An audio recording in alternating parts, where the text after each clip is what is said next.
وما أرسلناك إلا رحمة للعالمين قل إنما يوحى إلي أنما إلهكم إله واحد فهل أنتم مسلمون؟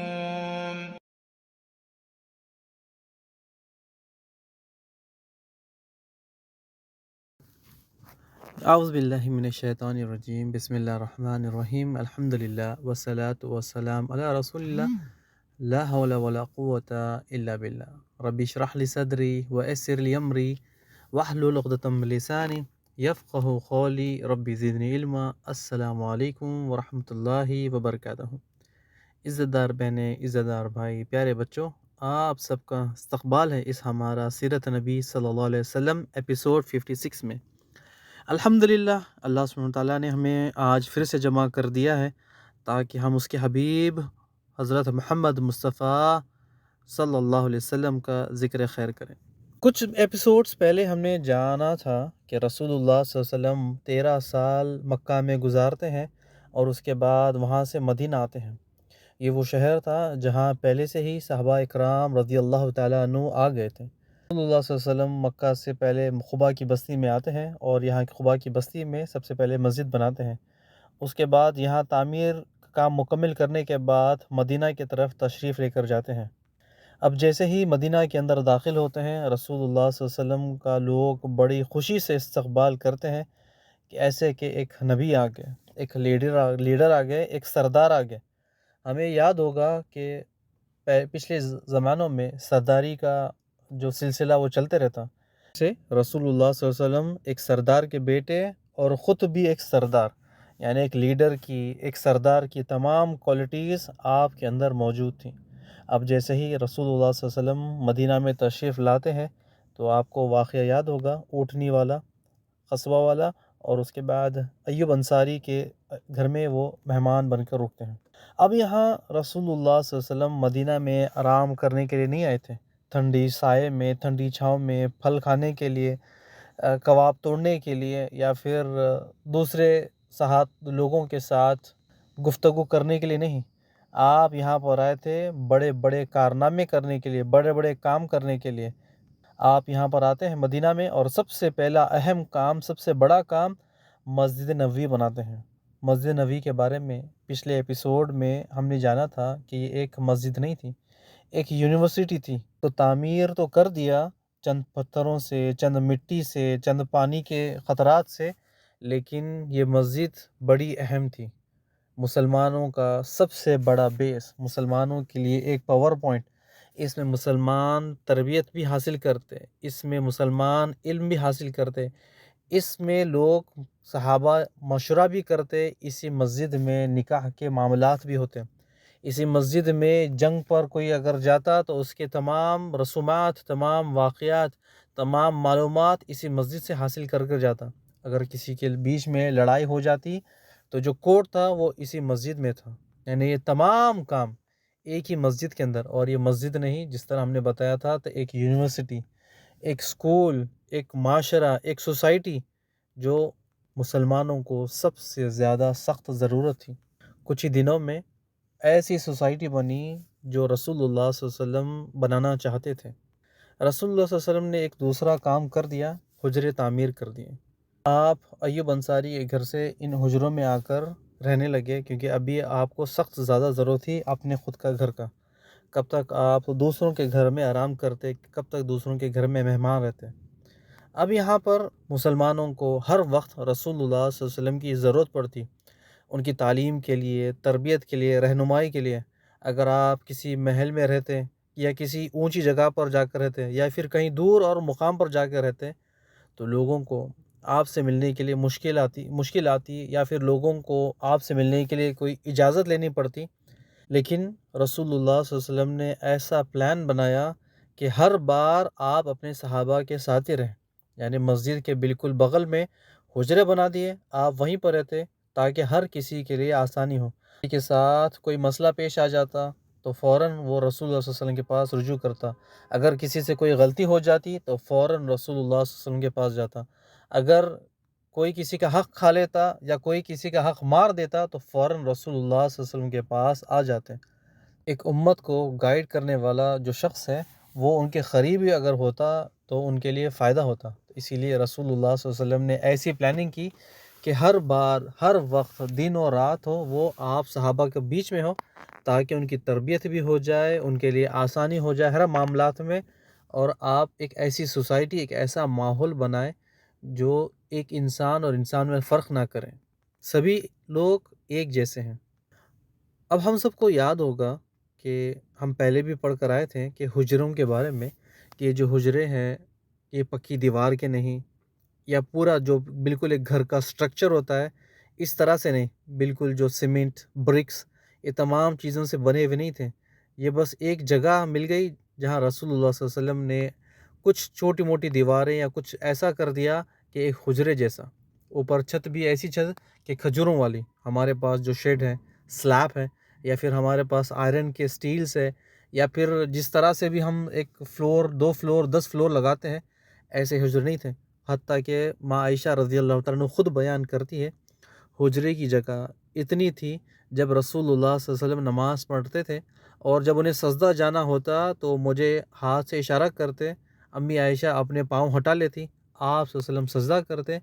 پھر وہ اپنے پاؤں کو پھر برابر کر لیتی، یعنی جیسے حجرہ اتنا چھوٹا کہ جس میں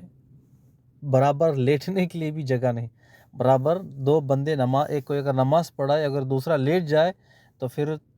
نماز پڑھنے والے کو، سامنے والے کو اشارہ کرنا پڑتا ہے کہ آپ اپنے پاؤں سمیٹ لیں، مجھے سجدہ کرنا ہے۔ تو یہ حالات تھی اس حجرے کی، اور اس حجرے میں ماں عائشہ فرماتی ہے کہ 2 مہینے چولہے نہیں جلتے، یعنی کوئی محل اگر کوئی ڈیزائن ہوتا تو سب سے پہلے تو کچن کتنا بڑا ہوتا، کمرے کتنے بڑے ہوتے، اس کا صحن کتنا بڑا ہوتا، اس کی جو مجلس ہے وہ کتنی بڑی ہوتی، حتیٰ کہ ہمیں سوچنا چاہیے کہ جب صحابہ اکرام رسول اللہ صلی اللہ علیہ وسلم نے ایسی زندگی گزاری ہمارے لیے، اور ہم اپنی زندگی گزار رہے ہیں کس کے لیے، ہمیں یہ سوچ و فکر کرنی ہے۔ حتیٰ کہ حجروں کے بارے میں اور آپ کو اگر زیادہ جاننا ہے تو آپ عمر رضی اللہ تعالیٰ عنہ کی وہ حدیث یاد ہوگی کہ ایک بار آپ رسول اللہ صلی اللہ علیہ وسلم کے حجرے میں آتے ہیں، دیکھتے ہیں اور رونے لگتے ہیں، یا رسول اللہ صلی اللہ علیہ وسلم اس اتنے چھوٹے گھر میں رہتے ہو، یعنی آپ دیکھیں کہ دنیا کے جو بادشاہ ہے وہ محلوں میں رہتے ہیں، ان کا رہن سہن دیکھیں کس طرح سے، آپ وقت کے رسول ہو اور آپ کا گھر اتنا چھوٹا، اتنا بالکل نہ ہونے کے مطابق۔ تو رسول اللہ صلی اللہ علیہ وسلم نے کہا کہ عمر تم ابھی بھی ان دنیا کی لوگوں کے بارے میں سوچتے ہو جنہیں آخرت پر یقین نہیں، ہم تو مسافر ہیں، ہمارا اصل گھر تو جنت ہے، وہ لوگ دنیا کے محلوں میں رہتے ہیں، دنیا کے بڑے بڑے پیلسز میں رہتے ہیں، انہیں ہر چیز دنیا کے لیے چاہیے، ہمیں دنیا کے لیے نہیں، ہم تو مسافر ہیں، ہمارا اصل گھر تو بابا آدم جو چھوڑ کر آئے تھے وہ ہے۔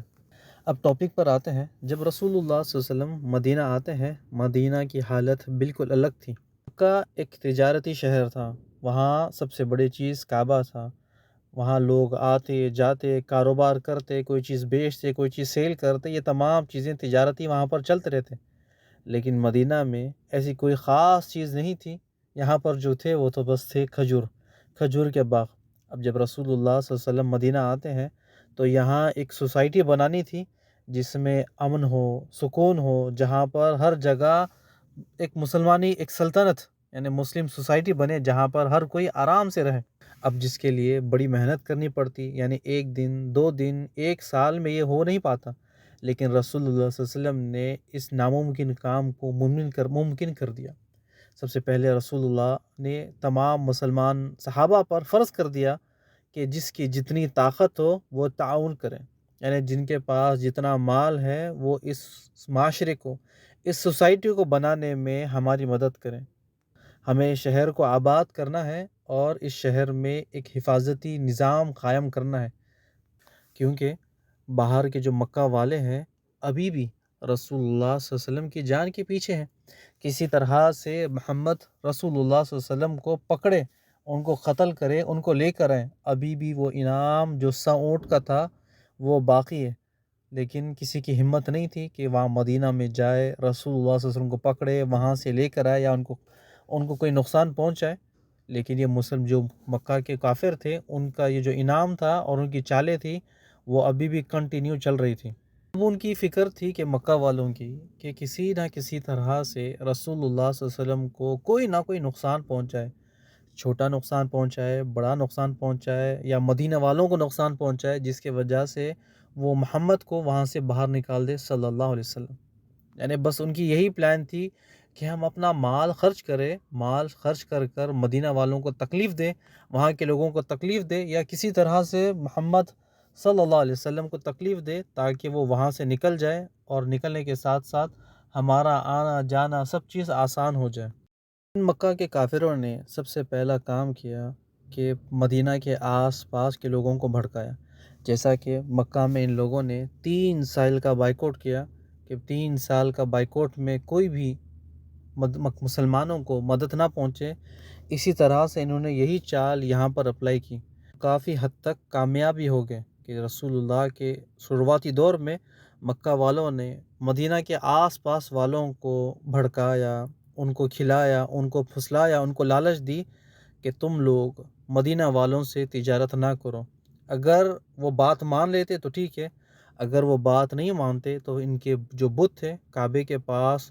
اس کی لالچ دیتے، یا ان کو وہاں سے نکال دیتے، یا انہیں وہاں آنے نہیں دیتے، یا اس طرف ان کی کوئی تجارت آگے پیچھے ہونے نہیں دیتے۔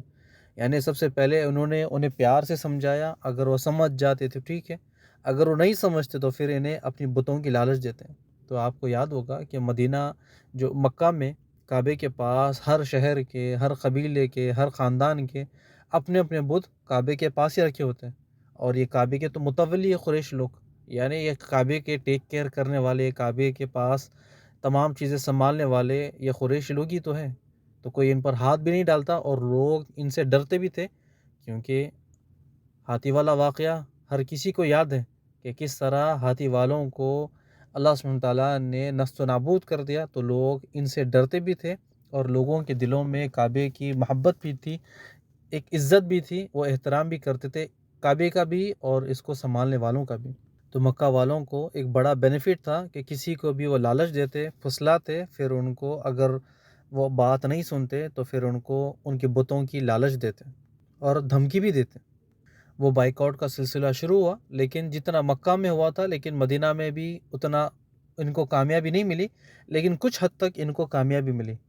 لیکن جب مدینہ والوں کو اس قحط سالی میں، اس پریشانی میں بائیکاٹ کا جو وقت ہے وہ جھیلنا پڑا، لیکن مدینہ کے جو مسلمان تھے وہ مال میں تو کمزور تھے لیکن بزدل نہیں تھے۔ جیسا ہی ان لوگوں نے وعدہ کیا تھا بیعت عقبہ میں کہ ہم رسول اللہ صلی اللہ علیہ وسلم کی اپنی جان دے کر حفاظت کریں گے، اپنی ہر چیز سے زیادہ قیمتی آپ کو محبوب مانتے ہیں، اپنی آخری سانس تک رسول اللہ صلی اللہ علیہ وسلم کو نہ چھوڑیں گے، نہ الوداع کہیں گے، نہ ان کو یہاں سے نکالیں گے۔ اب جس طرح ہم اپنے بچوں کی حفاظت کرتے ہیں، اپنے گھر والوں کی حفاظت کرتے ہیں، اس سے زیادہ رسول اللہ صلی اللہ علیہ وسلم کی ہم حفاظت کریں گے۔ یہ انصار کے لوگوں نے جو وعدہ کیا تھا اس وعدے کو نبھایا بھی۔ ساری پریشانی آئی، بہت ساری تکلیفیں آئی، قحط سالی پڑ گئی، لیکن صحابہ اکرام نے رسول اللہ صلی اللہ علیہ وسلم کا ساتھ نہیں چھوڑا، اور انصار نے جو وعدہ کیا تھا اسے نبھایا بھی۔ اچھا، یہ ہمارے ساتھ جو نئے ساتھی، جو بھائی بہن بچے جڑے ہیں، انہیں یاد ہوگا کہ صحابہ اکرام کی جو بات چل رہی تھی، مدینہ میں 2 طرح کے صحابہ یہاں پر موجود تھے۔ ایک ہے جو صحابہ مکہ سے آئے تھے جن کو ہم کہتے ہیں مہاجر، اور جو مدینہ میں تھے ان کو کہتے ہیں انصار، تاکہ بار بار ہم کنفیوز نہ ہو جائے کہ یہ انصار کون ہے، مہاجر کون ہے، تو یہ چیزیں میں کلیئر کر دوں تاکہ پھر ہمیں یہ چیزیں یاد ہو جائے۔ اچھا، ہم جان رہے تھے کہ مدینہ کے حالات، جب رسول اللہ صلی اللہ علیہ وسلم مدینہ آتے ہیں تو یہاں کے حالات بالکل الگ تھے، لوگ الگ الگ تھے، علاقے الگ الگ تھے، ان کا رہنا سہنا الگ الگ تھا، بستیاں الگ تھیں، تمام چیزیں الگ الگ تھیں۔ بس مدینہ تو بس ایک چھوٹا سا یثرب، چھوٹا سا ایک محلہ تھا، اس کے آس پاس تو اور بڑے قبیلے، بڑی بڑی بستیاں، بڑی بڑی گلیاں، یہ تمام چیزیں تھیں۔ لیکن بعد میں یہ جو پورا کا پورا شہر بعد میں مدینہ بنا، اور ہم آرام آرام سے ایک ایک چیز رک رک کر، جان جان کر، سمجھ سمجھ کر آگے بڑھیں گے تاکہ جو رسول اللہ صلی اللہ علیہ وسلم کی زندگی سے جو واقعات ہے، جو عبرت ہے، جو ہمارے لیے فائدہ ہے، وہ ہم اسے حاصل کریں۔ رسول اللہ صلی اللہ علیہ وسلم کی زندگی میں جو بھی پیش آیا، آپ نے کیسے ان کا حل نکالا، تاکہ ہم بھی وہ چیزیں سیکھیں۔ جو اسلامی سوسائٹی ہے، ایک معاشرہ ہے، اس کو یہ سخت ضرورت ہے کہ رسول اللہ صلی اللہ علیہ وسلم نے کیسی زندگی گزاری اور ہم کس طرح سے زندگی گزاریں۔ جب ہم رسول اللہ صلی اللہ علیہ وسلم کی زندگی سیکھیں گے، جانیں گے، پڑھیں گے، عمل کریں گے، تو ہمارے لیے بھی زندگی آگے بڑھنے آسان ہوگی۔ ورنہ ہم خود بھی پریشان، ہمارے گھر والے بھی پریشان، ہمارے بچے بھی پریشان، نہ زندگی آگے بڑھ رہی ہے نہ کٹ رہی ہے، یہاں سے مار پڑ رہی ہے وہاں سے مار پڑ رہی ہے۔ تو ہمارے لیے ضروری ہے کہ ہم رسول اللہ صلی اللہ علیہ وسلم کی زندگی کو نمونہ بنائیں۔ خود اللہ نے بتایا کہ رسول اللہ صلی اللہ علیہ وسلم تمہارے لیے نمونہ ہے، تو پھر ہم رسول اللہ صلی اللہ علیہ وسلم کی زندگی کو نمونہ بنا کر آگے بڑھیں۔ اب مدینہ کی زندگی میں رسول اللہ صلی اللہ علیہ وسلم کو بہت پریشانیاں آئیں، یعنی مدینہ کے اندر، مدینہ کے باہر۔ مدینہ کے اندر تو سب سے پہلے تو عبداللہ بن ابی، منافقوں کا سردار، یہ ہمیشہ رسول اللہ صلی اللہ علیہ وسلم اور صحابہ کے پیچھے پیچھے رہتا۔ اور دوسری ایک قوم تھی، وہ تھی یہودی قوم، اور اوپر سے مکہ والے اپنی چالیں چل رہے تھے۔ اس کے بعد عرب والے مسلمانوں کو ٹارگٹ بناتے ہیں۔ سب ہونے کے بعد بھی اسلام کا جھنڈا ان کے گلیوں، ان کے محلوں، ان کے بستیوں میں گیا۔ اسلام نے ان لوگوں کو شکست دی اور اسلام عام ہو گیا۔ مدینہ کی حالت پر ایک نظر ڈالتے ہیں۔ جب آپ مدینہ میں آتے ہیں تو 3 طرح کی قوم سے آپ کا سامنا ہوتا ہے۔ آپ کو پہلے ان کے بارے میں زیادہ علم نہیں تھا،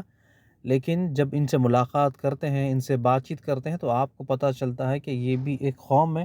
جو ہم سے بغض رکھتی ہے۔ سب سے پہلے آپ کے ساتھ جو قوم تھی وہ تھی آپ کے صحابہ، یعنی جو مہاجر تھے، جو انصار تھے، یہ سب سے پہلے تھے۔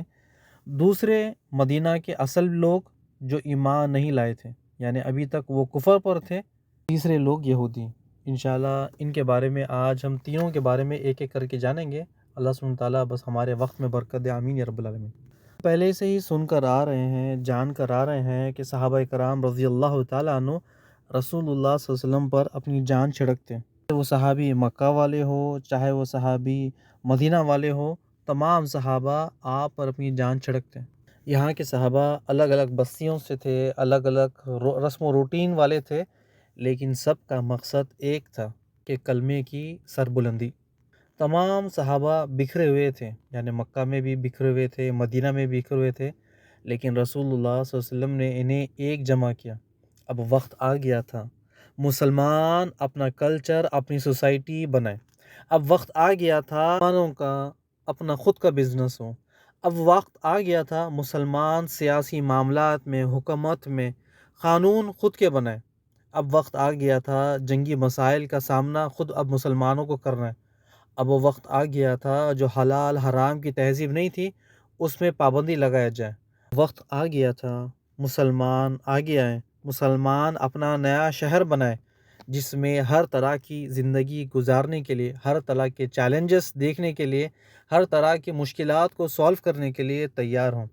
ایسا نمونہ بنائے جو لوگوں کو دکھائی بھی دے، ایسا معاشرہ بنائے، ایسی سوسائٹی بنائے جو دوسروں سے بہتر ہو۔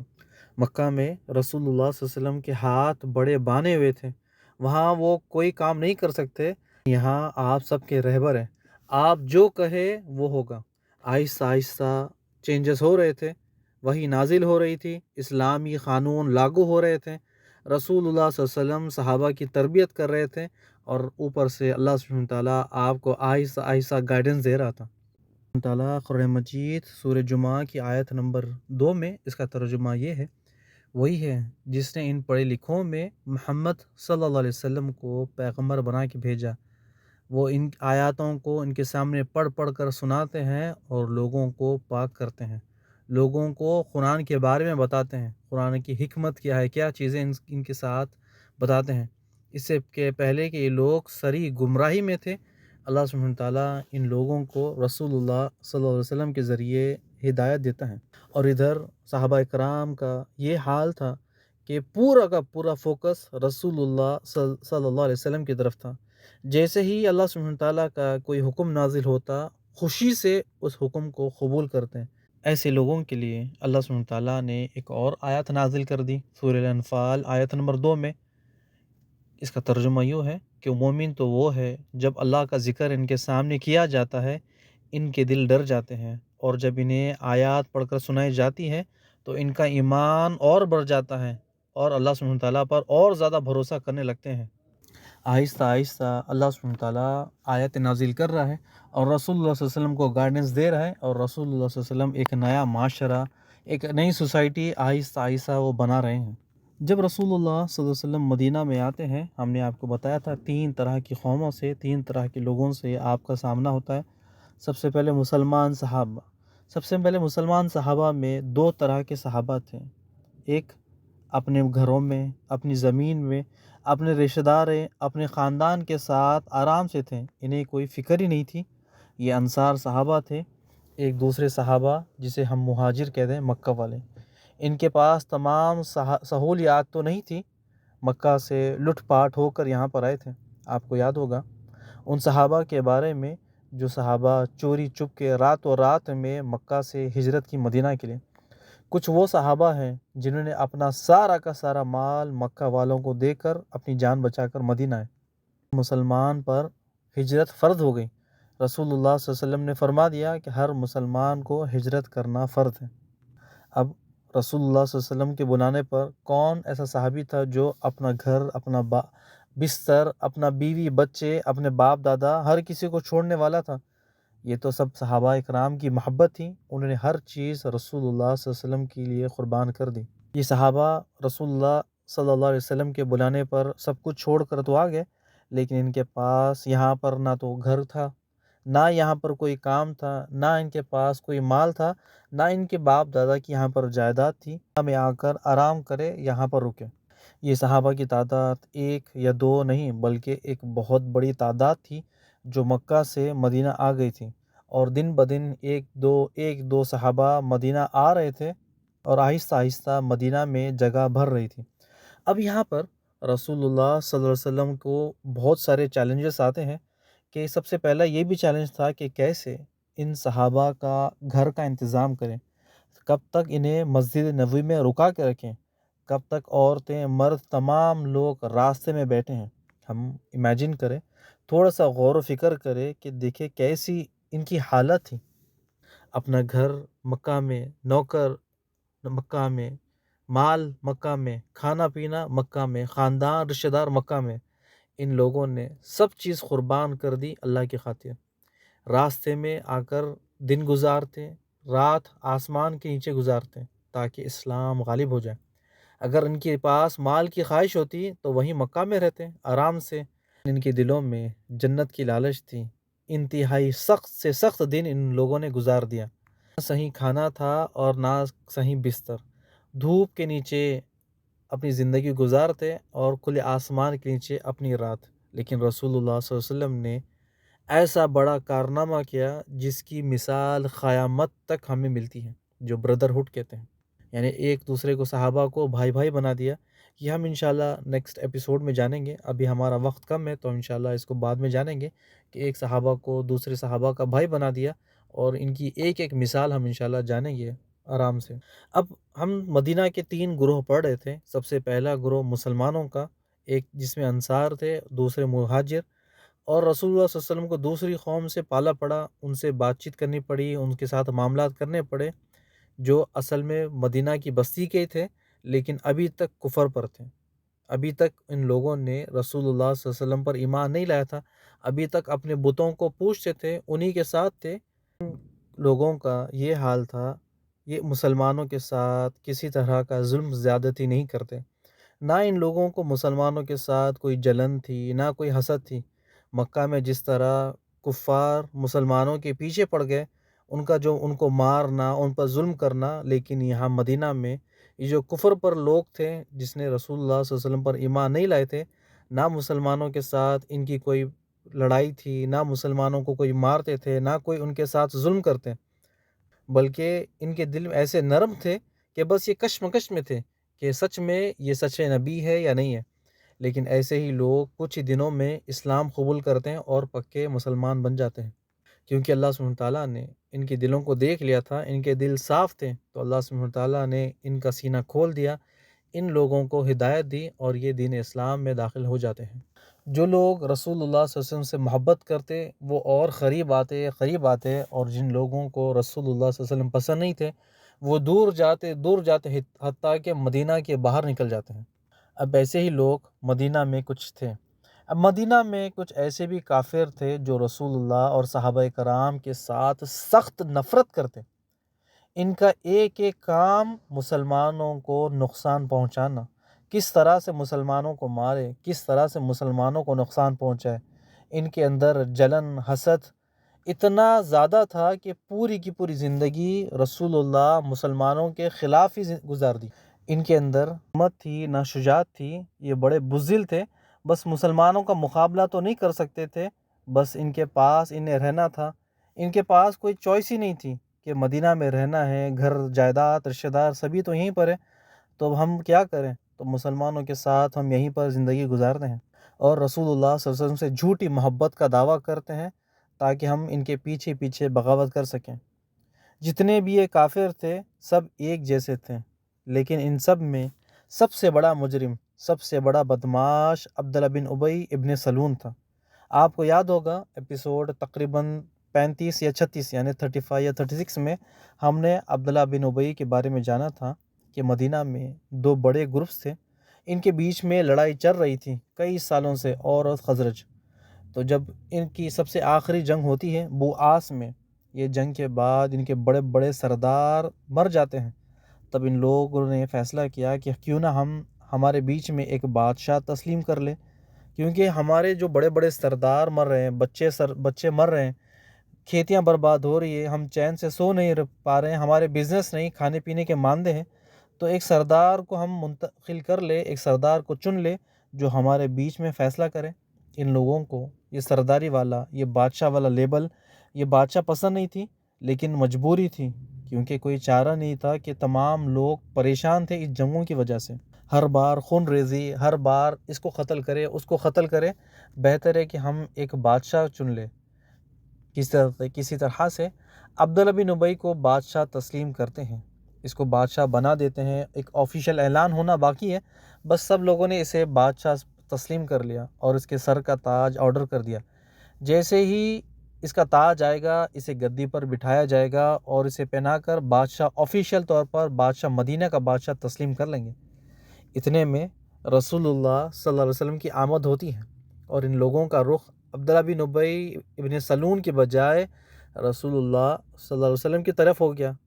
عبداللہ بن ابی کو احساس ہو گیا کہ رسول اللہ صلی اللہ علیہ وسلم نے میری بادشاہی جو گدی تھی وہ چھین لی۔ اس نے اپنے دل میں رسول اللہ صلی اللہ علیہ وسلم کے خلاف حسد، کینہ، بغض، مکاری چھپا کر رکھی تھی۔ جیسے ہی موقع ملتا کوئی نہ کوئی بہانے سے، کوئی نہ کوئی ہیلے سے، کوئی نہ کوئی ترتیب سے مسلمانوں کو پریشان کرتا۔ ایسے ہی کچھ دن گزرتے ہیں، رسول اللہ صلی اللہ علیہ وسلم کے جو ساتھی ہیں، جو آپ پر جان لٹانے والے ہیں، اس نے دیکھ لیا کہ اب جو میرا بادشاہ بننے کا جو خواب تھا وہ ناممکن ہے، کیونکہ جو صحابہ کرام ہیں وہ آپ صلی اللہ علیہ وسلم کے سوائے کسی کو سردار مان ہی نہیں سکتے، آپ کے سوائے کوئی لیڈر بن ہی نہیں سکتا۔ تو پھر اس نے کیا کیا کہ اس نے ایک نیا پلان بنایا کہ تمام جو مال غنیمت ہے، جو فیصلے ہے، جو مسلمان آپس میں بیٹھ کے کرتے ہیں، میں ان محفلوں میں کیسے شامل ہو سکتا ہوں، یعنی میں تو بڑا ایک سردار، بڑا بادشاہ ہوں، لیکن مجھے یہ محفل میں نہیں بلاتے، تو میرے پاس کیا پلان تھا؟ اس نے پلان بنایا کہ میں بھی مسلمان ہو جاتا ہوں، میں بھی محفلوں میں جاؤں گا، جو اپنا کفر ہے وہ ان لوگوں کے دلوں میں پھیلاؤں گا۔ اب جیسے ہی جنگ بدر ہوتی ہے، اس کے اندر کا جو کردار ہے، جو کمینہ پن ہے، جو بدمعاشی ہے، جو کینہ ہے، جو بغض ہے، اس کو سائڈ میں رکھتا ہے اور اپنے آپ کو لوگوں کے سامنے مسلمان کر دیا کہ میں بھی مسلمان ہو گیا، لیکن حالانکہ اندر سے یہ منافق ہے۔ ابھی مسلمانوں کے ساتھ رہنے لگا، ان کی چالیں سننے لگا، چال بازی سے مسلمانوں کو جو سیکریٹس ہے وہ دوسروں تک پھیلانے لگا، دوسروں کو جو چھپے چھپے رازیں ہیں وہ لوگوں کو بتانے لگا، حتیٰ کہ اس نے اپنے ساتھ ایک منافقوں کی ٹیم بنا لی کہ جو مسلمانوں کا مذاق اڑاتے۔ یہ لوگ محفل میں بیٹھتے، یعنی جتنی یہ ٹیم تھی مسلمانوں سے بغض رکھتی، مسلمانوں سے دشمنی رکھتی، مسلمانوں سے جلتے، چھوٹا بھی اگر موقع انہیں مل جاتا تو مسلمانوں کو ستانے کے لیے، پریشان کرنے کے لیے تو وہ نہیں چھوڑتے۔ سبحانہ تعالیٰ نے قرآن مجید میں کئی جگہ ان لوگوں کا ذکر کیا۔ سورہ بقرہ کی آیت 13-14 جس میں اللہ سبحانہ تعالیٰ ان کے بارے میں بتاتا ہے کہ یہ جب مومنوں کے ساتھ ملتے ہیں تو کہتے ہیں کہ ہم ایمان لے کر آئیں، اور جب اپنے دوستوں میں جا کر بیٹھتے ہیں، ان کی مجالس میں بیٹھتے ہیں، کہتے ہیں ہم تو تمہارے ساتھ ہیں، ہم تو محمد کے ساتھ، ان کے صحابہ کے ساتھ مذاق کرتے ہیں صلی اللہ علیہ وسلم، ہنستے ہیں، کھلکھلاتے ہیں، کہتے ہیں کہ ہم تو مسلمانوں کے ساتھ مذاق کر رہے ہیں۔ سبحانہ تعالیٰ فرماتا ہے ان منافقوں پر اللہ ہنستا ہے، بس انہیں تھوڑی سی مہلت دی ہے چند دنوں کی، تاکہ یہ اپنی شرارتوں میں بزی رہے اور اچانک سے موت کا فرشتہ آئے اور ان کی جان جھپک لے۔ اور تمام چیزیں قرآن مجید میں ان کے بارے میں ڈیٹیل سے لکھی گئی ہے، ایک ایک چیز۔ اور سورۃ منافقون میں بھی آپ اگر جا کر پڑھیں، جا کر سنیں کہ اس میں بھی بڑا تفصیل سے ان منافقوں کے بارے میں لکھا گیا ہے۔ اب ہم سن رہے تھے کہ مدینہ میں 3 قوموں پر، یعنی 3 قوموں کے بارے میں جو رسول اللہ صلی اللہ علیہ وسلم کا ان سے سامنا ہوا۔ سب سے پہلے مسلمان صحابہ، دوسرے مدینہ والے جو لوگ ابھی تک ایمان نہیں لائے، اور تیسرے یہودی۔ ان کے بارے میں ہم انشاءاللہ اگلے ایپیسوڈ میں جانیں گے، کیونکہ آج کا جو وقت ہے وہ بڑا لمبا ہو رہا ہے۔ ان کے بارے میں جاننا ہمارے لیے بڑا اہم، بڑا ضروری ہے۔ آج بھی ہمیں یہ دیکھنا ہے کہ یہودی کتنا بھی اچھا ہو، کتنا بھی گورا ہو، کتنا بھی اس کا دل صاف ہو، وہ کتنا مسلمانوں سے بغض رکھتا ہے۔ تو انشاءاللہ ان یہودیوں کے بارے میں اگلے ایپیسوڈ میں ہم جانیں گے، تاکہ ہمیں سمجھ بھی آئے کہ ہم کس قوم کے ساتھ ڈیلنگ کریں۔ اور ان جانے سے پہلے سب سے پہلے ایک سوال کر لیں، اور ہمارے گروپ کے ایڈمن انتظار کر رہے ہیں کہ آپ بھائی بہن کا سوال کا جواب کا انتظار کریں۔ جب رسول اللہ صلی اللہ علیہ وسلم مدینہ کے اندر آتے ہیں تو سب سے پہلے کون سی مسجد تعمیر کرتے ہیں؟ سوال غور سے سنیں۔ جب رسول اللہ صلی اللہ علیہ وسلم مدینہ کے اندر آتے ہیں تو سب سے پہلے کون سی مسجد تعمیر کرتے ہیں؟ ہمیں آپ کے جواب کا انتظار ہوگا۔ بارک اللہ فیک و جزاکم اللہ خیر۔ السلام علیکم ورحمۃ اللہ وبرکاتہ۔